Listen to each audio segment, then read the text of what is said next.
Hey guys, welcome back to our conditions video series. In this video, we're going all the way back down to the knee and we're going to discuss knee meniscus injuries. So I know you probably heard this before because knee meniscus injuries are super duper common, but unfortunately guys, they're more common in males than in females and they can happen at any age. Now, before we get into the types of injuries that have the meniscus, let's talk about what meniscus is. Well, typically it's just a two disc in the knee that connect the thigh bone to the shin bone.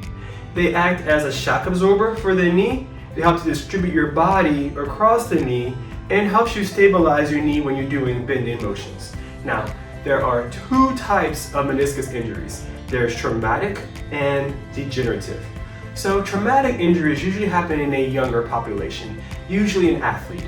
This happens when the patient has their knee in a loaded position and they do a sudden twisting move, kind of like in sports. This patient will feel super duper sharp pain right at the knee area, and they'll probably have trouble putting weight on the knee after the injury.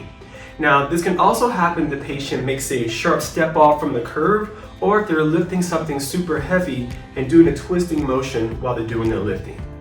The second option is degenerative changes.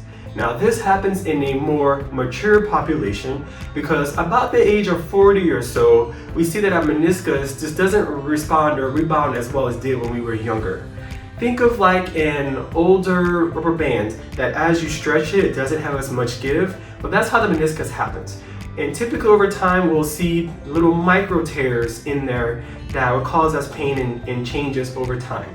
When we have a degenerative change in our meniscus, patients will often have intermittent light pain that will increase over time. As the condition increases, the patient may feel that their knee becomes unstable.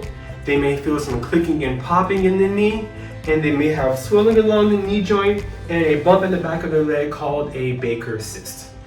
The good news is that surgery is not required to help meniscus heal. In fact, we know that early surgical intervention may lead to early arthritis in the knee. So if you or someone you love is having pain at the knee, they have some clicking and popping and swelling, I want you to stay tuned because in this series we're going to show you how we treat them in our office, how we diagnose in our office, and show you discomfort rehab. So stay tuned guys, and I will see you guys in the next video.